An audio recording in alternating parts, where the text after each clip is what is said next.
Zee 24 तास एक पाऊल पुढे। नमस्कार, रोकटोक मध्ये आपलं स्वागत। आदर्श सोसायटी घोटाळा प्रकरणी गुंता वाढत चाललाय। साक्षींचा प्रकाश जेवढा दररोज पडतोय तेवढाच या प्रकरणातला काळोखही वाढत चाललाय। या सोसायटीच्या इरादा पत्रावर आपली सही होण्यापूर्वीच तत्कालीन महसूल मंत्री आणि अर्थमंत्र्यांच्या सह्या झाल्या होत्या, असा एक प्रकारे गौप्यस्फोटच विलासराव देशमुखांनी केलेला आहे। इरादा पत्रावर तिघांच्या सह्या आहेत, तर नेमकी जबाबदारी कुणाची? या प्रकरणी केवळ अधिकाऱ्यांनाच लटकवण्याचा प्रयत्न केला जातोय का? आदर्श प्रकरणाचा गुंता सुटण्याऐवजी दर साक्षी गणिक तो वाढत चाललाय का? या प्रश्नांचा वेध घेऊया सयाजीरावांचा आदर्शवाद या खास कार्यक्रमात।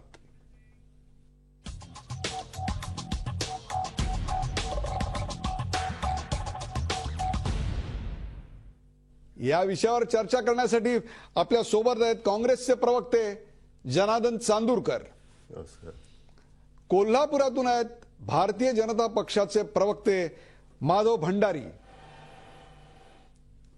आपल्याकडे नरिमन पॉइंटहून आहेत माजी सनदी अधिकारी YP सिंग, आणि त्याचबरोबर ज्यांचा स्वतःचा आदर्शमध्ये फ्लॅट आहेत असे anti corruption activist Ashok Patel. या सगळ्यांचं या कार्यक्रमात स्वागत। आज नेमकं काय घडलं यावर आधी एक नजर टाकूया, पहा त्यावरचा खास रिपोर्ट। आदर्श प्रकरणात माजी मुख्यमंत्री विलासराव देशमुखांनी सलग दुसऱ्या दिवशी चौकशी आयोगासमोर दिलेली साक्ष ही अशोक चव्हाणांना आणखी अडचणीत आणणारी होती। इरादापत्रावर काळजीवाहू मुख्यमंत्री असताना सही केल्याचं त्यांनी मान्य केलं खरं, पण महसूल आणि अर्थ खात्याकडून मंजुरी आल्यानंतरच आपण इरादापत्रावर सही केल्याचं सांगत अशोक चव्हाण आणि तत्कालीन अर्थमंत्री जयंत पाटील यांनाही त्यांनी जबाबदार ठरवलं। विलासरावजीने सांगितलं की LOIचे आहे ते सगळ्या रेव्हेन्यू डिपार्टमेंट आणि सगळ्या डिपार्टमेंटनी त्याला इन्फॉर्मेशन जे काही दिली ते बदल त्यांनी अप्रूव्ह केला होता, ग्रांट ऑफ LOI असं सांगितलं की पहिला लेटर गिडवाणी साहेबांचा होता, त्यांनी बघितलं होता, त्याच्यामध्ये सब्जेक्ट होता allotment of land for defence personnel, ते बघून त्यांनी फॉरवर्ड केला होता for approval to the revenue department and other department concern. Adarsh society लष्करी अधिकाऱ्यांसाठी असल्याचा आपला समज होता, त्यामुळेच आपण इरादापत्रावर सही केली असा धक्कादायक खुलासाही विलासरावांनी केला। नागरी सदस्यांना सामावून घेण्याचा निर्णय महसूल खात्यानं घेतल्याचं सांगत ही जबाबदारीही त्यांनी अशोक चव्हाणांवर ढकलली। प्रश्न हे होता की 40% सिव्हिलियनला त्याच्यामध्ये द्यायचा की नाही, ते प्रश्न त्यांना माहिती नव्हता। त्यांनी रेव्हेन्यू मिनिस्टरला विचारला आणि ते परत जबाब नाही आला, तसा त्याचा जबाब होता। आदर्श सोसायटी घोटाळ्याला जबाबदार कोण या वादात सुशीलकुमार शिंदेंनी विलासराव देशमुखांकडे बोट दाखवलं होतं।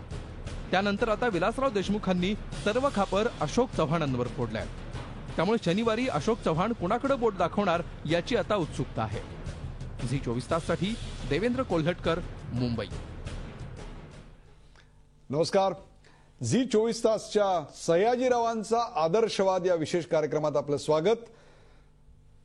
हे प्रकरण जेवढा गुंता सुटेल असं वाटतंय तेवढं दिवसागणिक गुंता वाढत चाललेला आहे।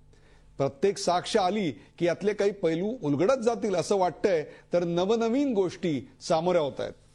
आज तर अशी परिस्थिती निर्माण झाली की या प्रकरणाशी माझा काहीही संबंध नाही, मी याच्यावर सह्या केल्या त्या इतरांनी केलेल्या होत्या म्हणून केलेल्या होत्या, या प्रकरणाचा मी मुख्यमंत्री असताना तसा माझ्याशी काहीही संबंध नाही असा पवित्रा थेट विलासरावांनी घेतला। तशाच स्वरूपाचा पवित्रा यापूर्वी सुशीलकुमारजींनी घेतलेला होता। माझा पहिला प्रश्न असणार आहे जनार्दन चांदूरकरांना, मला सांगा विलासरावांची साक्ष आज नेमकी काय होती असं आपल्याला वाटतं?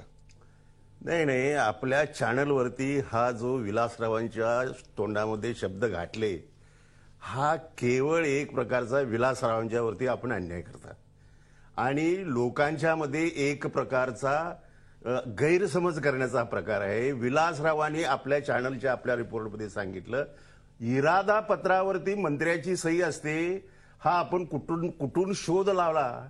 इरादा पत्रावरती त्या कलेक्टरची सही असते आणि इरादा पत्राचे तपशील कलेक्टरनं मंजूर करून ते पुटअप करायचे असतात, ते कदाचित ते अप्रूव्ह ती सही मी म्हणू शकतो, पण इरादा पत्रावरती देशामध्ये कोणताही मिनिस्टर सही करत नाही, ते ब्युरोक्रॅट सह्या करतात आणि त्यामुळं आज आदर्श साक्ष समोर विलासरावांनी अशा प्रकारे अशोक चव्हाण यांच्याकडे बोट दाखवलं. साहेब, त्यांचं स्टेटमेंट आहे, काय वाच- इरादा पत्रावर नाही, सही त्यांचं- केली. नाही. एक मिनिट ऐका. इरादा पत्रावर सही केली तरी मला दिवस आठवत नाही, तारीख आठवत नाही. 18 जानेवारी, साहेब तुम्ही ऐकून घ्या, 18 जानेवारी रोजी या पत्राचा घोळ इरादा पत्राच्या तारखेचा 18 जानेवारीचा आहे. त्या दिवशी महाराष्ट्रामध्ये 2 मुख्यमंत्री होते, सकाळी एक मुख्यमंत्री होते आणि संध्याकाळी एक मुख्यमंत्री होते. त्या तारखेचाच आपल्याकडे वाद आहे. आजच्या एकूण विलासरावांच्या साक्षीनं या प्रकरणातला गुंता वाढलाय का या प्रकरणातला गुंता कमी व्हायला मदत झाली आहे? आज त्यांनी तत्कालीन महसूल मंत्र्यांचंही नाव घेतलेलं आहे. याच्यामध्ये 2 मंत्री आणखीन आलेले आहेत. टोटली बेसलेस आणि ज्याच्यामध्ये बिलकुल तथ्य नाही अशा प्रकारची चर्चा आपल्या चॅनलवरती चालू आहे. ही अत्यंत दुर्दैवी चर्चा आहे. आणि साक्षीमध्ये माझ्याकडे विलासरावांची साक्ष आहे. हे बघा, माझ्याकडे सुशीलकुमार शिंदेची साक्ष आहे. 18 तारखेचा जो आपण उल्लेख करतात त्या इरादा पत्राचा सुशीलकुमार शिंदेनी आपल्या साक्षीमध्ये सांगितलं की मी संध्याकाळी मुख्यमंत्री झालो आणि ते इरादा पत्र त्या सकाळी दिलं असेल. अशा पद्धतीची त्यांची ती हे होती. म्हणजे त्या पत्राशी माझा संबंध नाही असं त्यांनी कबूल केलं की नाही? Listen to me the procedural part of it. इरादा पत्र हे कलेक्टर इश्यू करतो आणि इरादा पत्रामध्ये इरादा पत्र म्हणजे अलॉटमेंट ऑर्डर नाही साहेब. इरादा पत्र म्हणजे सरकारचं त्या कलेक्टरनी एक इंटेन्शन दिलेलं असतं आणि 1000 कंडिशन्स असतात की त्या कंप्लाय करा आणि त्यानंतर मग तुम्हाला जमीन देण्यासंबंधी विचार करेल. अशा प्रकारचं असतं ते. तेव्हा महाराष्ट्रातील जनतेमध्ये हा जो गैरप्रचार चाललेला आहे म्हणजे तुमचं म्हणणं आहे की आजच्या या साक्षीनं उलट यातला गुंता सोडवायला मदत झाली, याच्या प्रकारे कुठल्याही प्रकारचा संशय वाढायला मदत झाली नाही, नवीन कोण्या मंत्र्याचं याच्यात नाव आलं नाही, अशा प्रकारे आपण म्हणताय. मला जायचंय माधव भंडारी यांच्याकडे. माधवराव, आत्ता तुम्ही ऐकलं चांदूरकर साहेब काय म्हणाले. कोणत्याही प्रकारचा वाद याच्यामुळे वाढलेला नाही, नवीन कोणतेही गुंते आलेले नाहीत. काय म्हणणं आहे आपलं? नाही, त्याच्याशिवाय त्याने आणखीन एक म्हटलंय की जे काही अपप्रचार ती प्रसारमाध्यमं करतायत, काहीच झालेलं नाहीये. लक्षात घेतलं मध्ये तर अशोक चव्हाणांनी सांगितलंय त्यांनी काही केलेलं नाही, ते निर्दोष आहेत.